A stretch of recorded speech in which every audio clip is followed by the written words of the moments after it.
Hey, what's up my people? IceRestrict12 here, and today I'm bringing you a brand new Eldlich Deck Profile. Now let me ask you a question. Are you a scientist? Are you big brain and you want to play a deck that has a bunch of complicated combo lines? Well, you might want to skip this video because this is not for you. This is going to be a set 5 and pass kind of deck. We are playing Eldlich with pure traps. As you know, the Eldlich strategy is probably the best strategy when it comes to using floodgates, as is able to play through most of them. And with the addition of Lord of the Heavenly Prison, is going to give you a lot of protection, because let me tell you right now, back row destruction is a thing, so you want to watch out for that as well. Alright, with tier elements in the format and a lot of other decks using very powerful field spells and continuous spells, you're definitely going to see a lot of back row destruction in this format. So with that out of the way guys, come with me, let's go ahead and take a look at this updated Eldlich Deck Profile for the new format, and let's get started. Very well guys, let's go ahead and get started. Now the very first set of cards that we're going to go over is the monsters. You want to go ahead and play 2 Eldlich the Golden Lord. This right here is the boss monster of the deck. We already know what it does. You send it with another spell or trap, and you're able to send, not destroy, send a card on your opponent's field to the graveyard. We're also maxing out on Lord of the Heavenly Prison. Now this is a card that I see a lot being played at 1 or 2. We're playing 3 of it because it's never a brick. It's protection, it's a searcher, and is a big body. And even if you draw 2 of them, they're never really a brick, because you can activate one to protect your back row, and let's say they flip a set card and that triggers the other effect where it can special summon itself. You can special summon the second one, so you will still retain one as back row protection, and you can special summon the other one. So they're really never a brick. You will end up with a 3000 body on the field, and the other one will still be in your hand, protecting the set cards in your back row. And the very last card that we use one Ecclesia. We use Ecclesia because we do run a Dogmatica engine here. Very small, but it kind of, you know, helps you be a little bit more of that set 5 and pass kind of deck.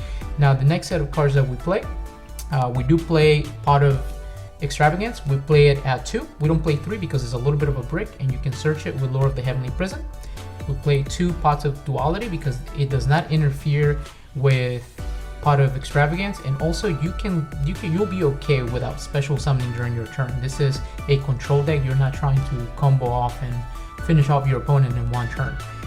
We play 2 Nadir Servants because I think that, again, these are cards that are going to help us draw. So 2 Extravagance, 2 Pots of Duality, and 2 Servants. It's just a good ratio to be able to assert our Ecclesia. And then the last one is just because this card is just way too good to not play. It's gonna help you be able to bring things, you know, Eldlich out of the deck with Scarlet Sanguine if they try to ash you, or just for the tier element matchup, is gonna be very good to be able to stop those fusion summons from happening. Now the next set of cards that I want to talk about, these are going to be the traps. This is the bread and butter of the deck. We play 3 Scarlet Sanguine. We're playing 3 Conquistador. And we're playing 2 Huaqueros. Right now, because of the format, feel free to swap 3 Conquistador for 3 Huaqueros, but I still like to play this ratio. I think this, you know, this is the standard Eldlich package. You probably don't want to mess around too much with it. Now we also play 2 Solemn Judgments. This is a card that, not gonna lie, I was a little iffy about playing it in the main, but there is back row destruction. That's why we play 2 Solemns. That is why we play Lord of the Heavenly Prison. Lord of the Heavenly Prison will protect you from the Feather Dusters, the Lightning Storms, and most monster destruction effects. But you still have to worry about the Cosmic Cyclones and all the banishing, so that's what the Solemn Judgments are here for. Now we also play Solemn Strike because this is such an effective card to prevent your opponent from setting a board and from breaking a board. And again, a lot of people say the Eldlich set 5 and pass strategy is kind of dumb, but really you need to understand your opponent's deck, because let's say you only have 1 Solemn Strike in your back row, you kind of need to know what point of the combo to interrupt to stop your opponent. So it really goes beyond just being this set 5 and pass and you know, cross your fingers and hope you have the right floodgate. You know, there is some skill to it. You have to know your opponent's deck and what they do. You also want to play 3 Ice Dragon's Prison. Right now we're in a format where you don't just want to negate things, you want to remove them, and getting them in the graveyard is not enough. There is a lot of recursion going on. We also play 2 Dogmatica Punishments. Part of the Dogmatica package is because we are going to send some pretty good extra deck monsters to the graveyard. And we are going into the floodgates. We play 3 mandatory skill drains. This is the best floodgate in the game. Right now, one could argue is not seeing a lot of play because of the way of the meta. A lot of effects activate in the graveyard or in the hand, but once those monsters hit the field, they are just normal monsters, and that gives us advantage. We are playing every floodgate in the game. Well, most of them. We're playing 2. There can be only 1.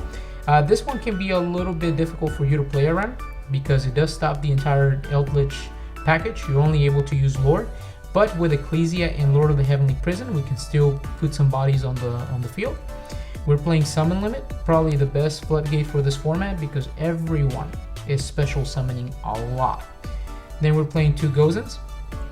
These right here, they help you in a lot of matchups like Sprite, Fluanderies, any deck that uses more than one attribute is game. Also even Elements, because some of their monsters are water and some of them are dark.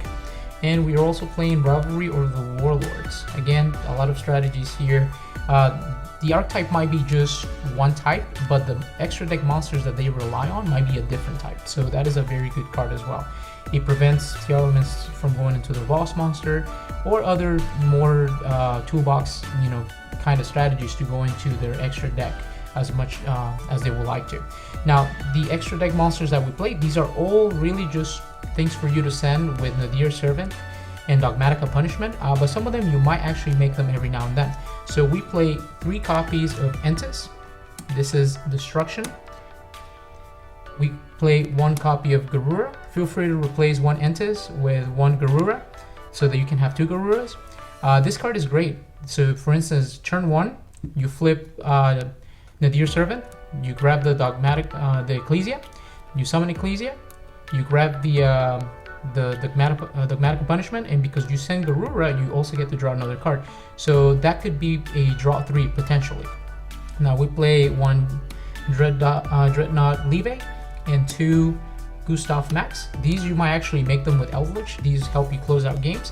1 Constellar Pleiades for the Golden Land trap monsters, so Huaquero and Conquistador. We play 2 Pegasus Ad Ignister. This card is kind of funny because you dump it into the graveyard, and a lot of times they forget that's there, they destroy something, and you get to shuffle back something into their deck. 1 Lord Omega. Honestly, I really don't use him a lot, but it's always good to have there because every now and then that card there, your opponent is really gonna rely to set off their combo in the next turn is in the graveyard, so you can just shuffle it back. It's also something for you to shuffle back if you need, to put a card from your graveyard back into your deck. 1 Vampire Sucker, because every now and then you need to send Eldlich to the graveyard to be able to activate the graveyard effect to bring him back with 35 and destruction protection. You also play Nightmare Phoenix, because every now and then, again, you need to send 2 monsters to the graveyard to get them back, or because you need to destroy a spell or trap. And these 2 right here, they serve the same purpose. These could be 2 Link Spiders or 2 Imducts, but I like to have 1 of each, but they serve the same purpose. They're basically to send your Golden Land spell or traps into the graveyard and be able to get their effects off so you can set a Sanguine.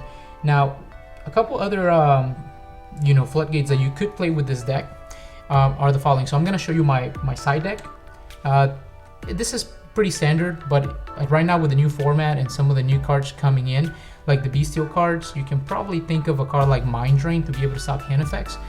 That would be a great addition to a side deck, but this is right now what my side deck looks like. I'm playing 3 Lava Golems. We're going second. Great card. Just ignores all kinds of protections. Just tribute things, send them to the graveyard. 3 Evenly Match, because you might have to deal with another back row deck every now and then. This right here, this is thinking of Fluanderies. This is thinking of Elements and all those strategies that really depend on their graveyard and banish to go off. And again, Element is such an amazing deck right now, and we all really have to side for it because we are in a format where Element is king. Pains me to say it, but you have to side things specifically for that deck because you will play against it, I guarantee you. The next one, game 2 and 3. This is a very slow strategy, and what you want to do is, sometimes you finish game 1 and you literally have like 10 minutes left for game 2, and you don't want to lose because of time because you flipped a Sullen Judgment to negate like a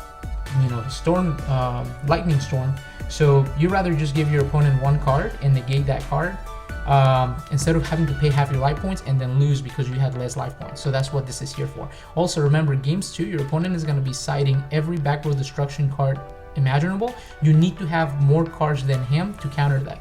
So if he sides that, if he puts in the side deck, you know, like 3 evenly matches and 3 lightning storms, well, guess what? I have 3 dark bribes and 3 solemn judgments. So the numbers are gonna be going head to head.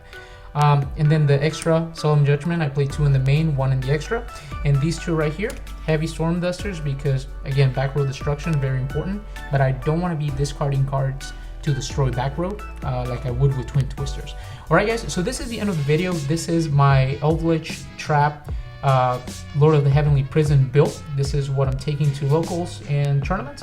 I have to say though, Eldlich right now with traps, you know, it has seen better days, but you can definitely top with this deck 100,000%. All right, guys, well, thank you for watching my channel. I appreciate it. If you like my content, go ahead and give me a like, subscribe, and I'll see you in the next one.